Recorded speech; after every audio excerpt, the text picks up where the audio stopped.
My name's Cameron. I work on layout. I've been at Mozilla for 7.5 years or so.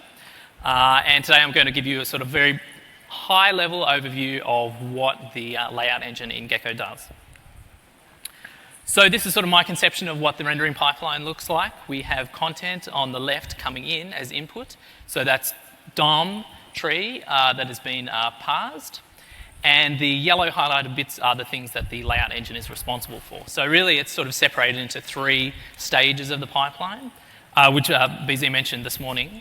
So we've got style, so we have to style all the elements in the DOM.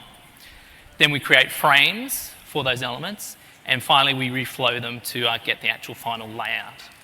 So layout's really responsible for determining how the document looks. It's not responsible for doing the actual rendering of it. There's a sort of like a lightly shaded yellow bit there, which is painting and display list creation.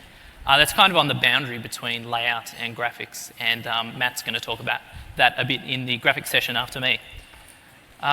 So I've listed directories there about where all the code lives. We've got C++ code inside the layout directory, the servo Rust code in the last 3 bits there.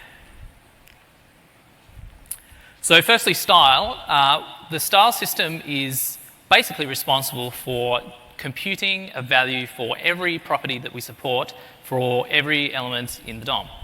Now, Firefox supports like 200 and something properties, almost 300, I think. So actually, it's a fair amount of work. And it does this by sort of combining the DOM structure, information in the DOM, with the style sheets that are in the document. So those style sheets might be built-in ones, user agent style sheets. They have rules like that top one there, which says that divs are blocks, so display block, and the style sheets which the author has added to the document.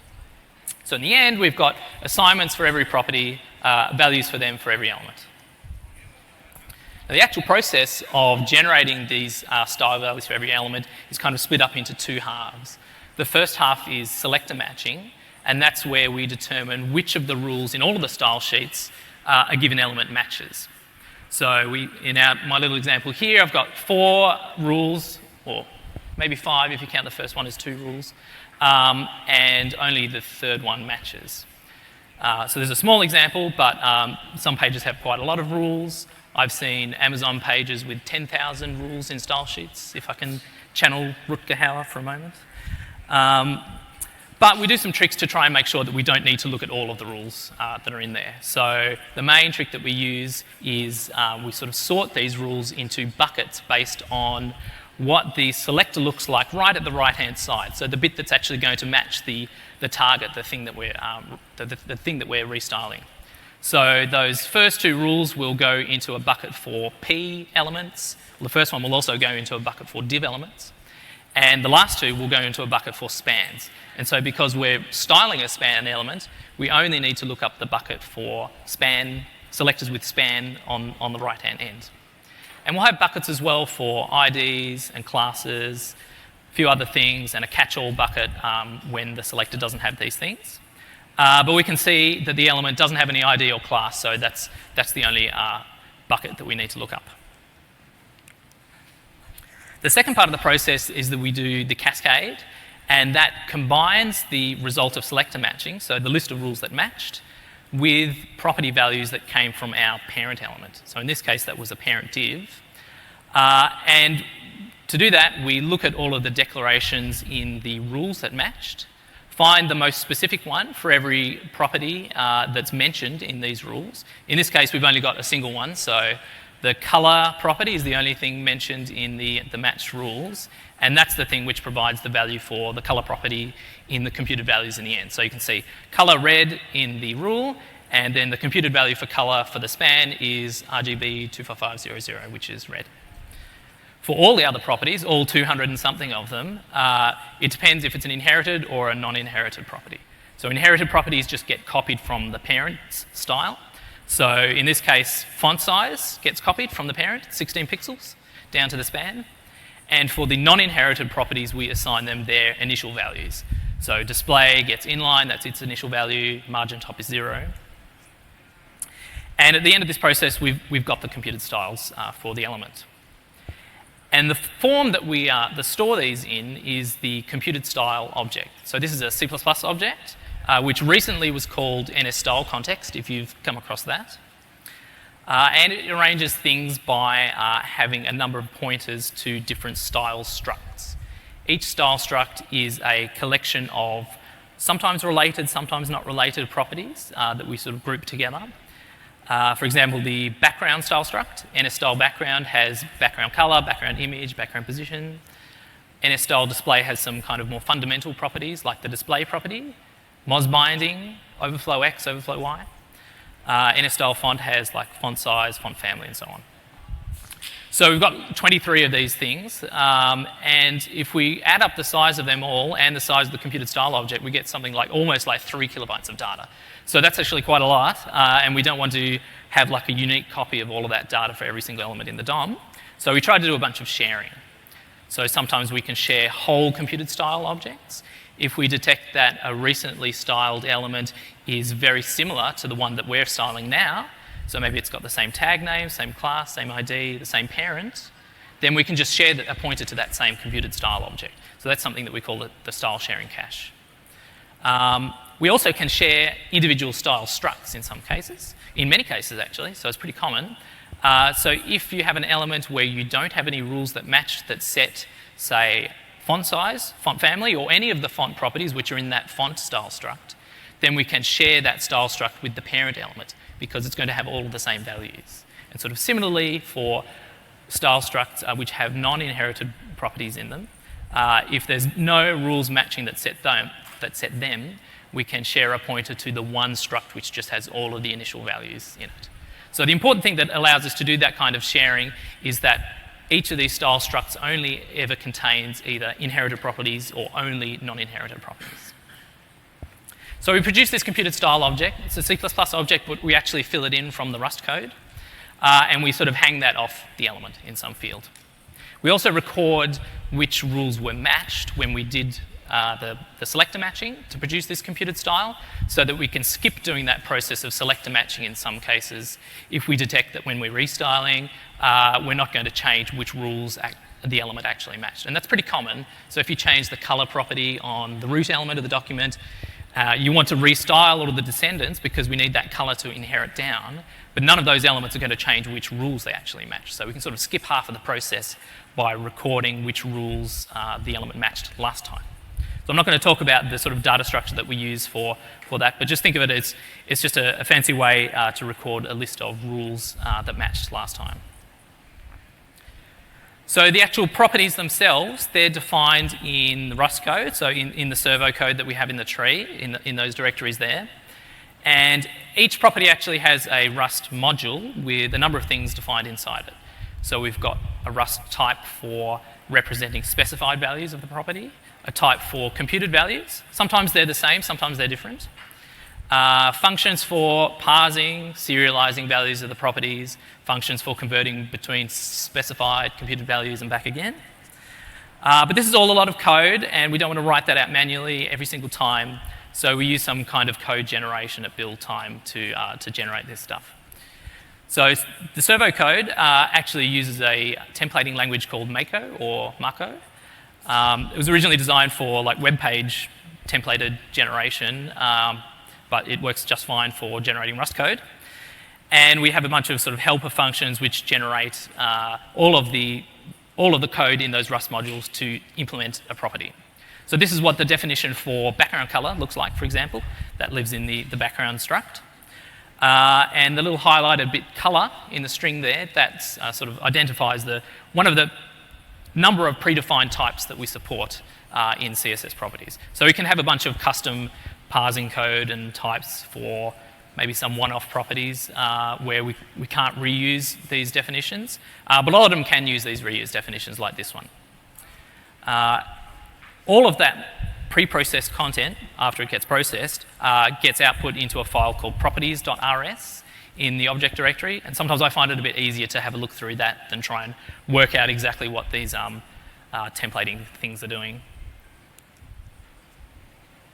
So that color that was mentioned in the definition of background color actually refers to some Rust types that we've got.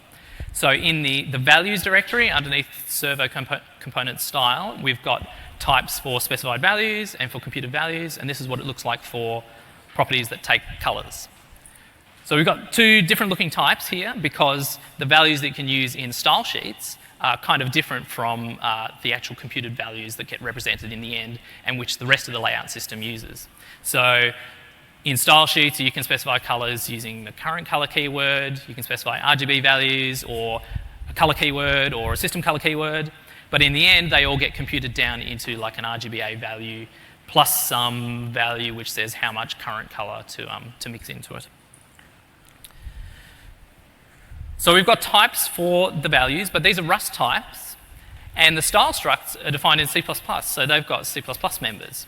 So we need some way to convert those Rust values into C++ values, and this is what this we call glue function, glue code does in gecko.marco.rs. You might think that's a bit wasteful to have to do this extra conversion layer, but it doesn't actually end up turning up in profiles.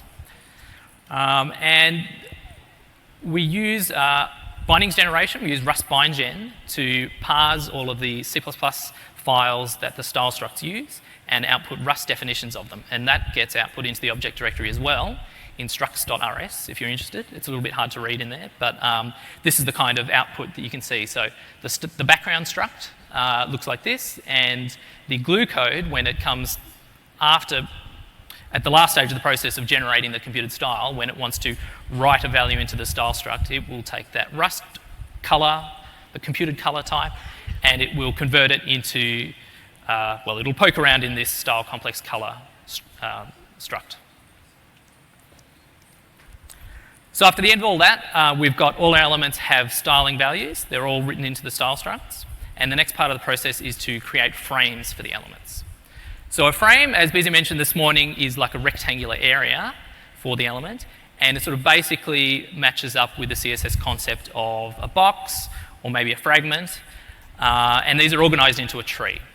So the base class for frames is NSI frame, and despite the name, it's not actually an XPCOM interface, so probably it should be renamed.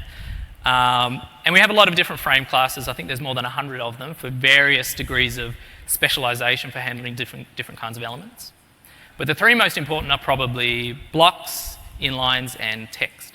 So block frame is used for elements like divs and ps, inlines for span or strong or m, and text frames are used for the actual text nodes in the DOM.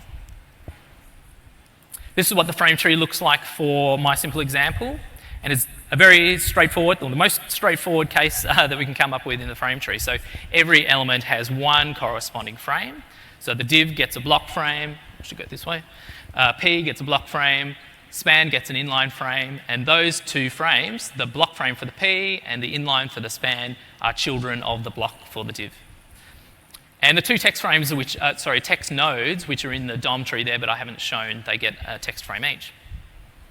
And I've shown in that little diagram there on the left sort of where those frames end up. So the blue is the frame for the P, the red is the frame for the span, and the dotted lines surround the text frames. So this process of creating frames for the DOM tree is called frame construction, and that's the responsibility of a class called NSCSS frame constructor, which is a very, very, very, very big C++ file. It's the second biggest C++ file in Mozilla Central, unfortunately, just behind something that handles IndexedDB. And its basic job is to work out what kind of frame to create for every node and to go ahead and create it. And it also handles dynamic updates as well. So how does it decide what kind of frame to create? Well, in the most general case, if there's no specific rule, it will do that based on the value of the display property. So if display is block or inline block, we'll get a block frame. If display is inline, we'll get an inline frame. We have a bunch of special kinds of frames for particular elements. So if you have an HTML image element, that'll get an NS image frame. And sometimes we've got some other sort of custom logic for determining what kind of frame to create. So for example, for checkboxes, input type equals checkbox, most of the time that'll get an NS checkbox radio frame.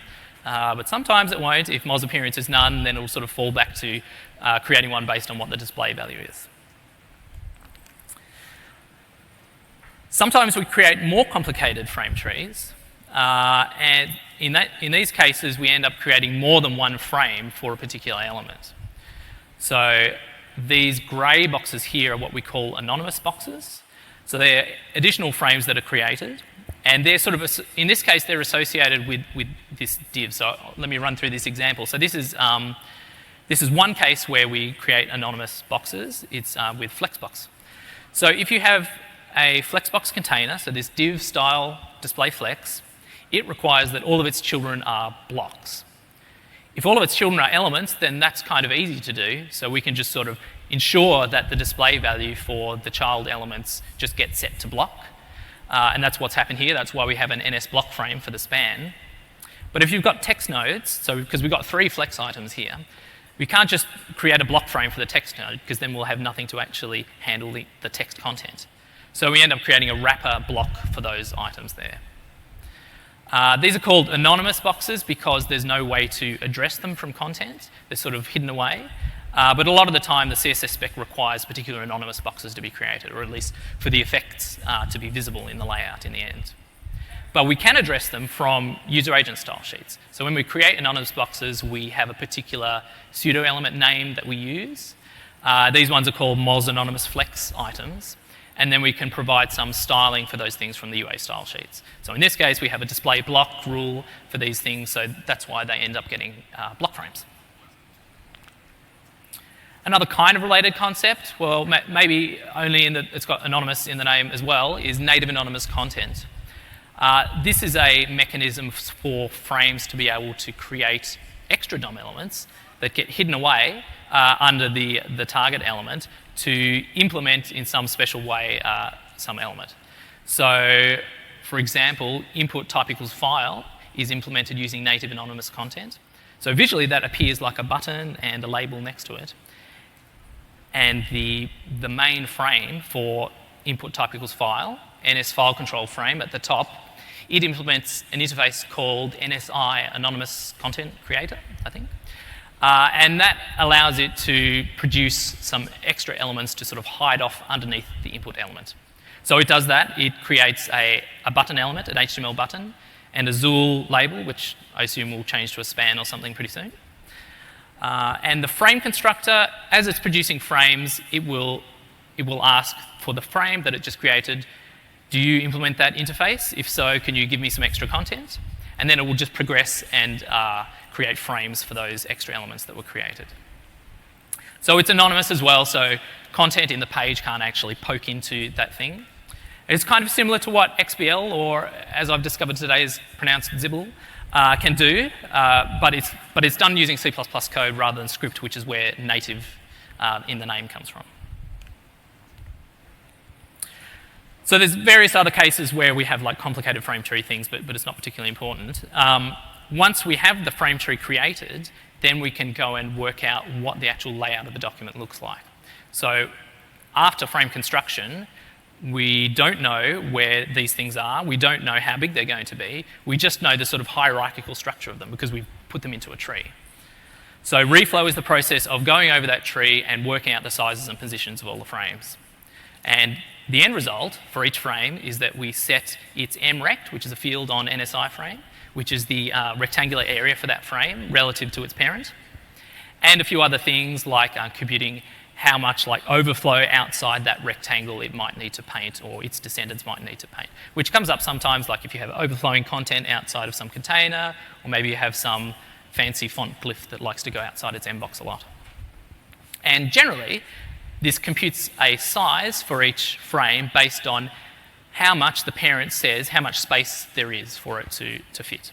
And normally that's based on how much width there is. So reflow is handled by this reflow method on NSI frame, which will do something different for different kinds of frames. And its responsibility is to reflow all of its children, position them appropriately, and then return some size information about itself. The input to this method is a reflow input object, which the parent provides, and that most importantly has the available width and height that the parent has for the children. So the available width is going to be something that ultimately gets based on like the browser width, the browser window width, and as you sort of reflow down the tree, that might get narrower and narrower. Height is usually actually some special unconstrained value. So in normal browser mode, we want elements to sort of get as big as they want to be. Even if some container has some fixed height, we let it overflow rather than sort of sticking it to squish inside the container. Only in cases like columns and when we're printing, when we have paginated content, do we actually have some constrained size that children need to fit within. And there's other inputs as well, like what the computed values for width and height and margin padding borders are on the element that we're about to reflow. The output of the method, which Reflow needs to compute, is how big the frame wants to be based on that available size, and also how much space it needs on the outside for its overflow in case it wants to paint outside of its rectangle. And there's a third parameter, an output parameter, which has a few flags on it, which I'll mention in a minute. So as I say, each frame does something different when it reflows. Text frames, when they're called to reflow, will produce something called a text run, which is an object from graphics code that represents a list of, or a sequence of glyphs and where they are positioned. So that's based on sort of the font information, the styling font information, what fonts you have available on the system, and the actual particular text that that text frame has been created for. And from that, it knows how big it wants to be. Inline frames will reflow by taking all of their children. It'll have like inline and text children and just sort of placing them left to right. And a block frame is a little bit more complicated. So blocks organise all of their children into lines. If it has a block child, it'll take up a whole line. Inlines, you can fit multiple of them on one line. And for each line, it will go and reflow all of the children that are in that line, place them left to right, and then it will do some alignment on that line. So do things needed for text align, which might shift them left and right, vertical align, which might move them up and down to do like baseline alignment or top alignment. And for each line as it does that, it keeps a track of the vertical position as it goes down, placing lines. So in the end, you have a whole like laid out block of a number of lines. So speaking of lines, that might bring up the question, what happens if you run out of space on a line? So Reflow is also responsible for fragmentation. So that's breaking of lines, columns, and pages. So that extra out param that I mentioned has a flag on it which indicates whether a frame was able to reflow itself and if it thinks it's going to be able to fit or not. So we call that complete and incomplete. So if it's incomplete, then the frame thinks, I wasn't able to fit all of my content and my descendants in the available space that was given to me. And if that happens, then it'll return up to its parent, and the parent frame will notice that flag and think, okay, well, I'd better do something about that. And that something is that it creates a new frame, what we call a continuation frame, for the frame that couldn't fit itself. And that's basically like a clone of that frame. So it's a new frame of the same type. So if a text frame couldn't fit, it'll create a new text frame. If an inline couldn't fit, it will create a new inline frame. And for the content that didn't fit, which might include some subsequent children of that parent, it'll stash them away somewhere so that as reflow progresses, the new frame, the continuation frame, can grab them out and continue on reflowing. So that subsequent frame is going to be like on a new line, for example, and it can grab out the remaining items. So text frames are probably the things that need to get broken the most.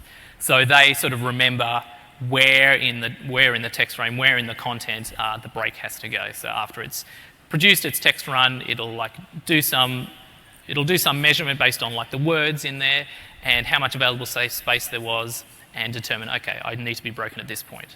So that once we come to reflow the continuation for that text frame, it knows where to pick off. So it's maybe a bit hard to understand in text form there. So this is what the frame tree looks like when breaking is involved.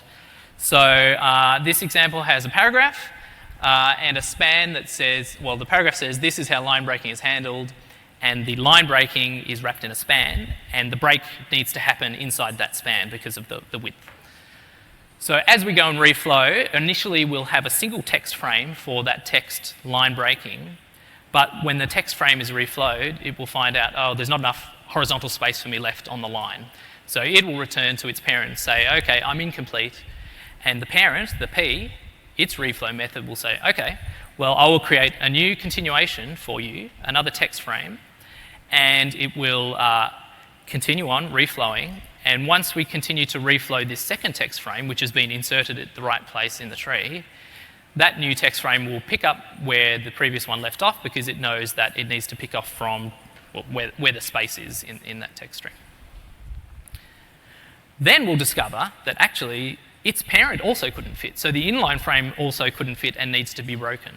So the inline frame, when it reflows, it will return to its parent and say, well, I'm incomplete as well. So the block frame for the paragraph will handle creating a continuation frame for the inline. And then when it gets reflowed, then it'll end up putting that continuation for the text frame inside it. So this is what the frame structure looks like in the end after that process. So those green ones are the continuation frames. And we use linked lists to sort of connect all of the continuations for a particular element in a chain because it's quite a common operation to need to iterate over those things, and that's not as easy if you have to traverse the whole tree to find them. And this kind of breaking where you break some frame, like the text frame, which means you have to break the parent, which means you have to break the parent, is quite common. So if you can imagine like how many ever wrapping spans you had, you would need to break them all until you get up to the block frame. And in the cases of columns and pages, you might need to break parent block, parent block, parent block until it can fit in the next column or page. So this is all sort of from the perspective of we're doing initial layout of the page, and we also need to handle dynamic changes. So we have different code for handling different parts of the pipeline. We have an object called Restyle Manager, which listens for DOM changes. So things like maybe changing the class name or the ID or text content. And in response, schedule some restyling of the tree. When we do those restyles, so we're styling some element, we found that it had some styles before, we produce something called an NS change hint, which is like a bit field of work that needs to happen in response to those style changes. So that's actually produced by a function called calc difference on all of the style structs, which will like compare each of the fields and see what kind of work is required for the particular changes that happened. And these changes, they're pretty granular. So for example, if you only change the color property of something, then you maybe only need to repaint the frame. If you change the font size, then you probably need to reflow it. If you change the display property, you're going to have to recreate a whole frame for it. So some of these are more expensive than others, and it's a pretty good system for introducing new optimizations for particular properties. It's pretty easy to add like a new value into NS change hint and handle that. So the calc difference methods on each style struct produce the change hints, and there's a function called process restyled frames which goes over those change hints and actually actions them. For frame construction, the frame constructor also listens to DOM changes. So when content gets inserted or removed, we will create or destroy frames for that content. And a lot of the complication that's in frame constructor, the reason it's so big, is there are a lot of invariants to maintain to handle all of this dynamic cases.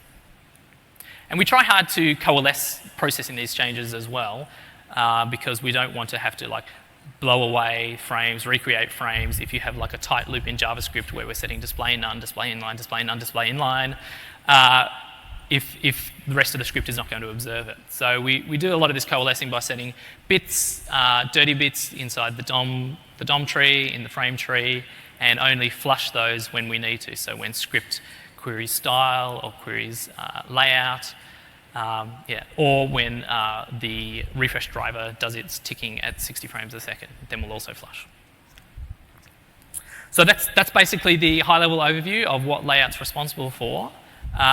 What's our team going to work on besides maybe some more CSS features and web compat work, which are probably pretty important? Well, we don't know yet. We've been gathering a list of things that we might work on, and hopefully we'll decide later this week. So maybe we could do the frame construction in parallel. This is what Servo does. Maybe we can create text runs for text frames when they get reflowed in parallel, because that often comes up in profiles as well.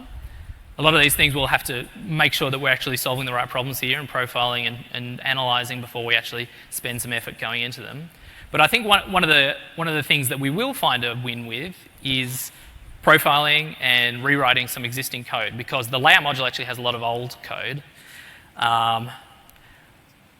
I made a graph here of giving some indication of like the age of code that we have in the code base. So this is like showing cumulative age of percentage of lines of code. Red here is for Mozilla Central overall. This is only C++, by the way. So for example, if you look at greater than 10, so this is what percentage of the code base is more than 10 years old. In Mozilla Central overall, it's like 6 or 7%. In the layout module, it's 20%. So 20% of layout code is more than 10 years old. More than 15 years old, Mozilla Central is like maybe 3%, but 10% of layout code is like more than 15 years old. So I think it's maybe a little bit scary seeing this, but there's probably also a lot of opportunity for doing some improvements and profiling and making things faster in the existing code without having to have a massive new project like Stylo, which might take a long time. So that's what I wanted to leave you with, and that is indeed the end of my talk.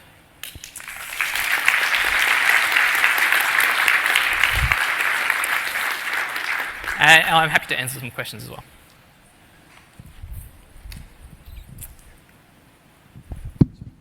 So Marco is used for the properties. Yes. Could Rust macros be used for that?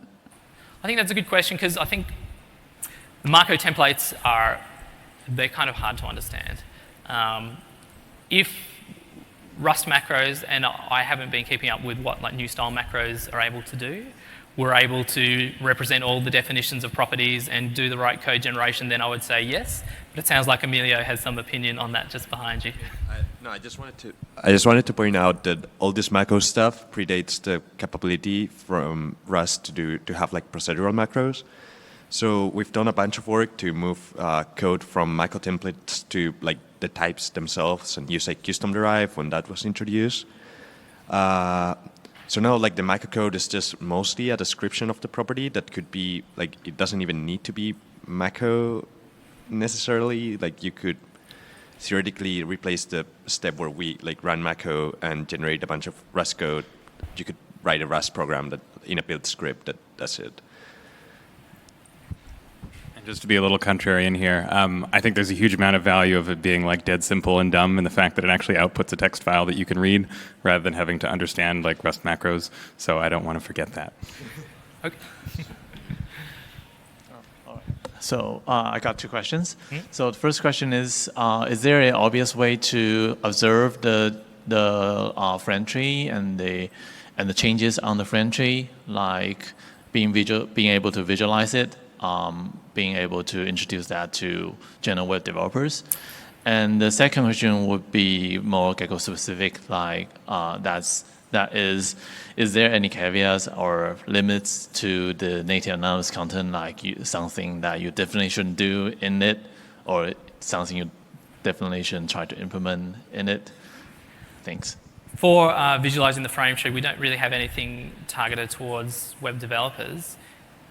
As a Gecko developer, we have tools for dumping out information about the frame tree. So if you're familiar with the layout debugger tool, so if you start Firefox with muck run and then you say -layout debug and put a URL or a file name after that, it'll start up the browser in some like very simple Chrome mode, which basically just has like an address bar and like a button to reload the page.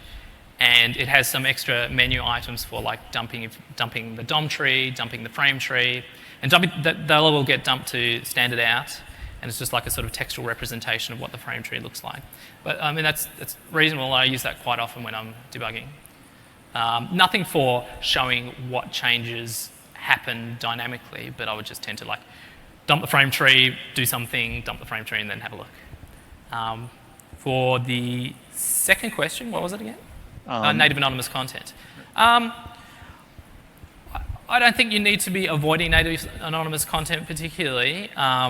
It's probably the right solution for replacing a bunch of these XBL definitions. Native anonymous content does have some interesting properties in terms of how it does styling in the subtree, especially if you want to expose parts of the subtree using pseudo elements. Probably you don't want to do that though, so it's probably okay, I think. Yeah. Thanks. I disagree with that.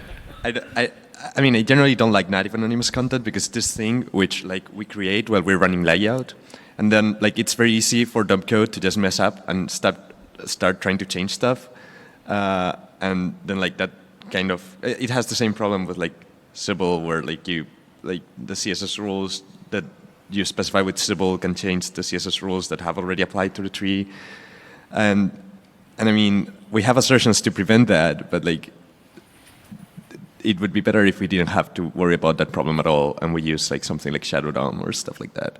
Yeah, so maybe you're right. So it might depend on like the complexity of the thing that you're trying to implement is. Like if it's pretty simple, then I wouldn't avoid like adding a new native anonymous content thing that's pretty similar to existing ones. If you had something which is very dynamic and you want to change the subtree or handle like restyling things, then maybe you'd be better off having some Shadow DOM implemented thing if that's possible. I don't know if that's possible yet for built-in things. I have two follow-up thoughts on that regarding visualizing the frame tree and changes to it. One is that you can turn on paint flashing, which is kind of separated by like one layer. It's technically what we're repainting in the graphics code, but that often shows you what bits of the frame tree are changing. That's visible in DevTools. You have to enable it. I think it's an extra checkbox in the DevTools settings, but then it shows up as a little paintbrush. And then also at some point over maybe the next year, the developer experience team may add a layout debugger tool, which would kind of be a little bit like the DOM inspector, but for layout boxes. It's the scope of that is a little bit undefined right now because of a lot of the layout boxes, particularly for like anonymous wrapper frames, may or may not actually be interesting to web developers. They might just kind of be implementation details that would just confuse someone trying to figure out what's going on in their page. But yeah, for now, the dumped frame tree in text form is kind of what we've got, I think. Sorry, follow-up to the follow-up question. I'm sure I missed this. What is native anonymous content and what role does it play? Perhaps that was covered. I'm sorry, I was late. Native anonymous content is extra DOM elements that frames decide to create for themselves and get hidden away just like sort of XBL anonymous content to implement some elements. So for example, a bunch of form controls are implemented in this way. So I showed the file input control. It creates like a button and a label child element. Yeah. So and they're implemented in C++. So there's some interface you implement which generates those DOM elements. Thank you. That's right.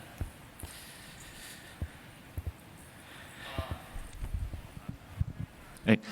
Are we implementing the Houdini APIs, and does that cause any like architectural changes to the stuff you've been talking about? So at the very moment, we're not.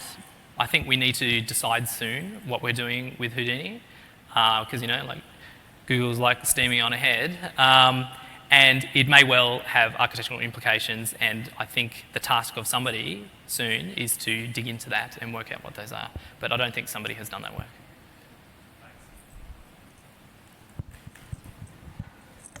Hi, what is the purpose of native anonymous content? Like, why is it required? So it's kind of just like an implementation strategy. If you have some element that you could easily implement, if you had some other sort of tree of elements or list of other elements to implement it in terms of. So for example, that input control, which has the button and the label, if you think sort of like as a web developer, if you were trying to create what an input control looks like, you would probably just want to use like a button and a span or something like that. The alternative would be to have like a single frame which handled all of the behavior of that button and the label and making sure that like mouse events get dispatched to the right thing and you like repaint the button in the correct way if you click on the left side but not on the right side. So for cases where you can think the implementation of some element can be quite simple, if you think of it as really representing some other tree of elements, then I think that's when you would use native anonymous content. You also want to use it for like CSS pseudo elements that content can address, like : before and : after. Like those are defined to be elements itself, and it would be pretty hard to like make them act as an element without being an element. Like it would be sort of annoying. And just as a last note, there's a lot of complication that I didn't cover as well, like how a float's handled, how a writing mode's handled. I was always talking left to right, top to bottom, and these things are very complicated. Yeah. Anyway, thank you.